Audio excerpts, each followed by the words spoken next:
Hi everyone and welcome back. Welcome to my another video, and in this video we are going to talk about NestJS with Mongoose, the MongoDB. So if we are talking about MongoDB, then NestJS provides this NestJS Mongoose as a module, and we can use the Mongoose module.forRoot, forRoot async, like TypeORM module.forRoot and forRoot async. Similarly, for dealing with the MongoDB database, this is how we can create a schema models, and we can create a schema from them. Like we just need to create a simple TypeScript class, same as the TypeORM entities. In the TypeORM, we are creating entities. So similarly, in the MongoDB also, we can create a schema. And this is how we can define the relationships. And we are using these annotations props to define the relationships, like user has a relationship with the post has a relationship with the user. Here, this schema has a relationship with the owner is like a different collection. So MongoDB is a NoSQL, and here with the NestJS integration, this is how we will initialize. So if you see, you will find the similarities between TypeORM module and Mongoose module. In Mongoose module.forRoot and forRoot async, and when you are using that module in your module, when you are using like you are using user module, inside a user module, what you will do, Mongoose module.for feature, and you will pass that particular schema inside that particular module. Like here we are importing cat and cat schema that we are passing in the .4 feature. So this is somewhat similar to TypeORM from the syntax perspective. And this is how we will inject the models. Instead of repositories, now we have models. And then we can do new this dot model name dot find by ID, find many, find by ID, and update. And we can also inject the connections. Like you can maintain two different instances of Mongoose module. Like if I have a two different databases on a same host, maybe I can connect to two different databases and I can run the queries against different database. That depends which particular connections you are looking for. Here you can see in the for feature, we are passing second argument is the connection name. So here we are looking for the connection name cats. So whatever you are going to access in this Mongoose, in this particular module, will be pointing to the database, pointing to the cats connection. Okay, so this is like a simple NestJS documentation which I'm talking through. Then we will also write a simple application that talks about how to read and write using Mongoose module.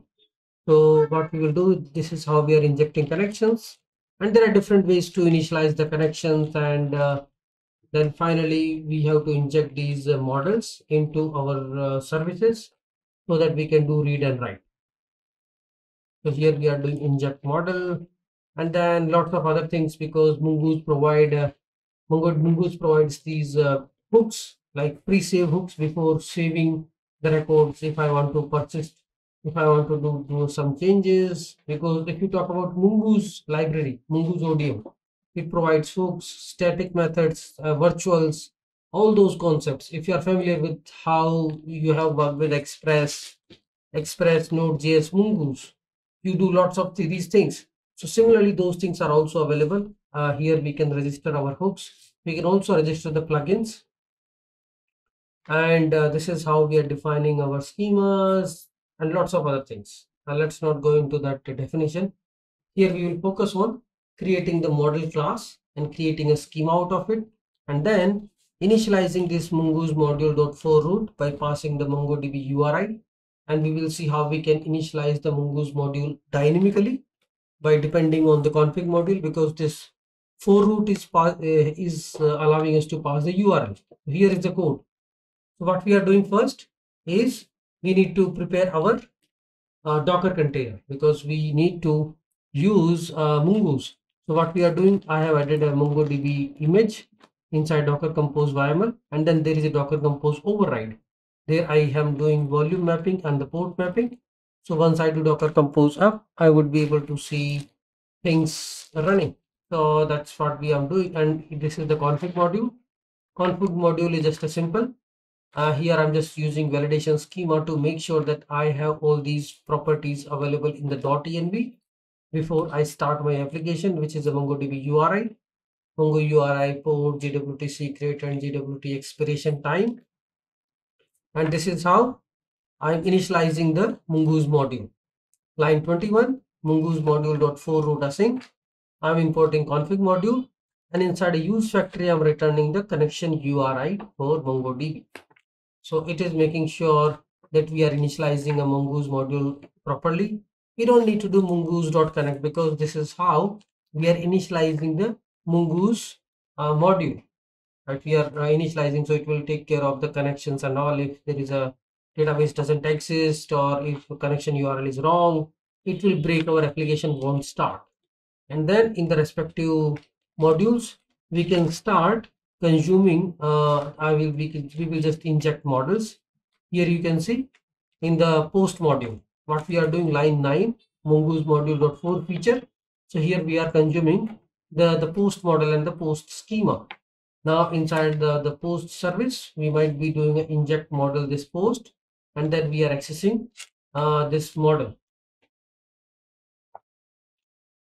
Okay, so here you can see we are doing inject model post.name, and then once you have injected that model into service, we can access this model object, this .post model.find, find many, update, find by ID and remove, find by ID and delete, find, all these things. And you can also populate the dependencies, because post has post has a relationship with author, category, and series.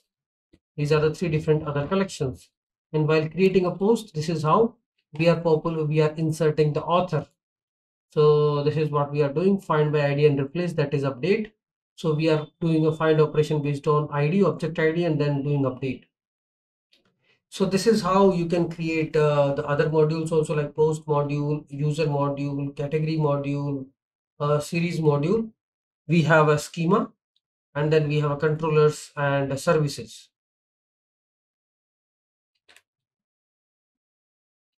So here we can see that we are using these controllers, and inside a controller, it's just like a CRUD operation: create, update, delete, and fetch.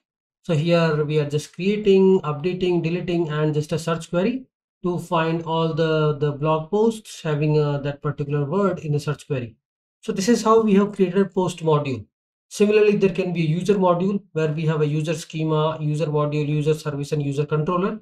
And if you see the post schema, here we are defining the relationships, because inside post we have a user who wrote that post, the category of the post, the series of the post, right? And these are referring to the different collections. So you can see user as represented by author. So it is passed as an object, and this is how we will define the association, so that when you do the dot populate, that means this is how you need to resolve the reference. I mean, when you do dot populate category, dot populate user, so then they will start looking for that object ID in the respective collections. And this is how we will create a schema, and we can also add the indexing in that particular schema. Okay, so this is about posts. So similarly, we have the other modules. The main point is using these annotations, which are available from this Mongoose module. And this is how we are creating a schema from schema factory.create for class. And we are passing the post class and getting the schema. And inside this module, we are passing the same thing, Mongoose module.for feature. And inside an array, we are passing the model name, the class name, and then schema. So even if you pass the multiple models to a module, because in a particular module you might be accessing a user, post, all these collections, so you need to pass them inside an array. So this is simple how we are doing it. So that is a post, then we have a category. So category schema, nothing much, like the object ID and name. So we are getting a category schema. If you look into the module, here we are doing the same thing, Mongoose module.for feature, and inside that we are passing a name and a schema. So here, okay, so here we can see inject model. We are injecting the category model in the service, and then trying to do this dot model name dot find by ID, and dot populate, because dot populate will help us to populate the reference data, like who created this category, the author of the category, and all, same as like we have done in the post, like who is the author of the post, what is the category, and all. So this is pretty much like how we are referencing these collections from one to another. and we have written some CRUD APIs, like the APIs for the post, API for the category, APIs for the user, and this is how it works. Now what we can do is, because this is simple walkthrough, like how we are doing it. Now what we will do is we will just try to run this example and try to see how it really works end to end. So this is our simple setup. We have all these environment variables. My MongoDB is up and running, and this is running on this port 3002, and this is my MongoDB URL. So I have all these environment variables placed, and I will just talk about simple module. This is a Mongoose module.4 root async. We can just do npm run start dev to just see this running, and then we will just try to play around with the APIs, how it really works. So this is a MongoDB. We are storing the data inside a MongoDB, like insert, update, delete, all the operations. And this is a simple API spec. I mean, there are lots of APIs, right?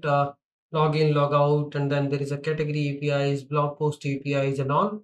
There are some APIs are protected, like create operations, create post, create category, all are protected by authorization header. Other than that, you can just fetch them.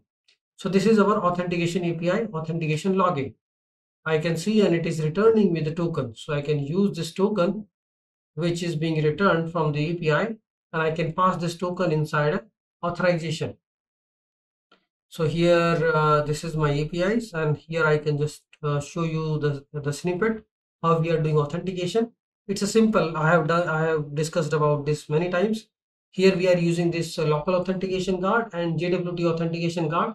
Local authentication guard is just extracting the username, password, email, and a password, and validating the user.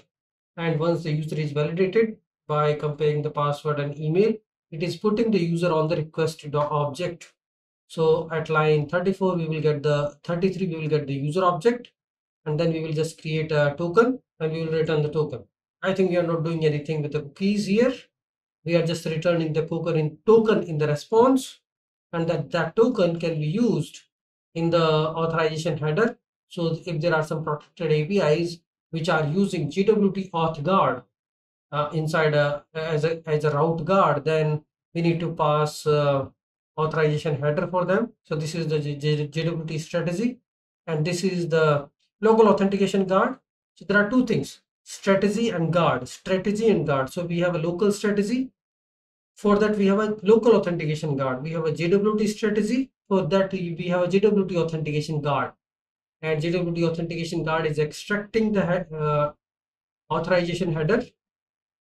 I mean, it is extracting the token from the authorization header, which is coming with the bearer space token. And then it is validating it.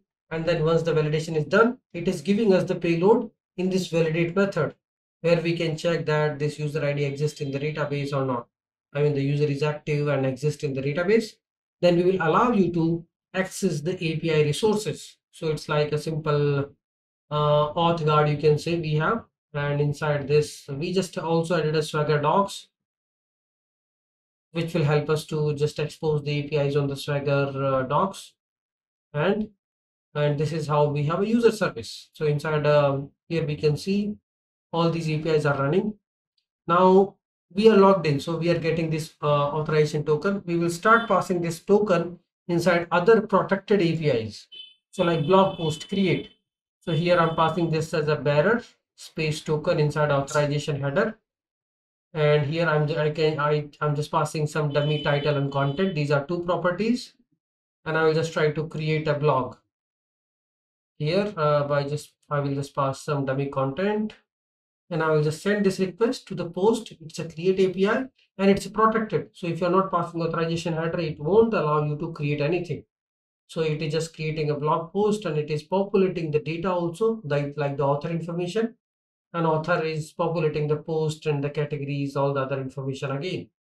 So it is simple, you can say APIs, where we are just discussing the Mongoose module concept, how to initialize the Mongoose module by passing the MongoDB URI dynamically, then how to add the models, inject the models inside a particular module using .4 feature, and then how to access these models inside appropriate those services.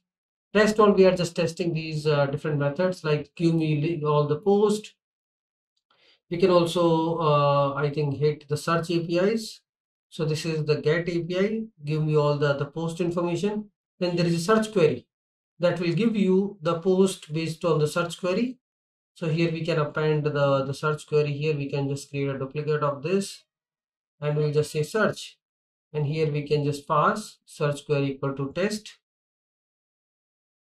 And here you can see it's applying the filter. So there is a Mongoose model provides that interface where we can search on a particular field based on the search keyword. It's a same Mongoose APIs which allows us to search. Like here you can see if the filters are being passed, then we are doing how we are doing filtering of the data. This is post model.find filters. So we are applying these filters at line 30, filter $text, where we are searching for this particular search keyword, right? And then we are just doing a populate series, author, all the other information, and we are just awaiting find query. Find one. So we are doing find by ID and then doing populate author, populate categories and series. Give me everything based on the post ID. I need a author information, I need a series and categories. So this is how we are defining the post schema and all the relationships of the post. So post contains author, categories, and the series. And we can also populate this information using populate. Populate author, populate series, populate categories, and it will give you all the data. So this is all about NestJS Mongoose. I will just expose this. I will just share this GitHub example. So you can actually take a look and change this code accordingly. Okay, thanks everyone. So in the next video, we will talk more about other concepts like other ORMs and any other remaining concepts. Otherwise, what we will do is we are going to talk about observables, like how to use observables with the NestJS. Till now, we were just talking about async await, just services returning a promise, and that promise we are just returning back from the controller, and everything is working. But what if we are started using observable? So let's see that in the next video.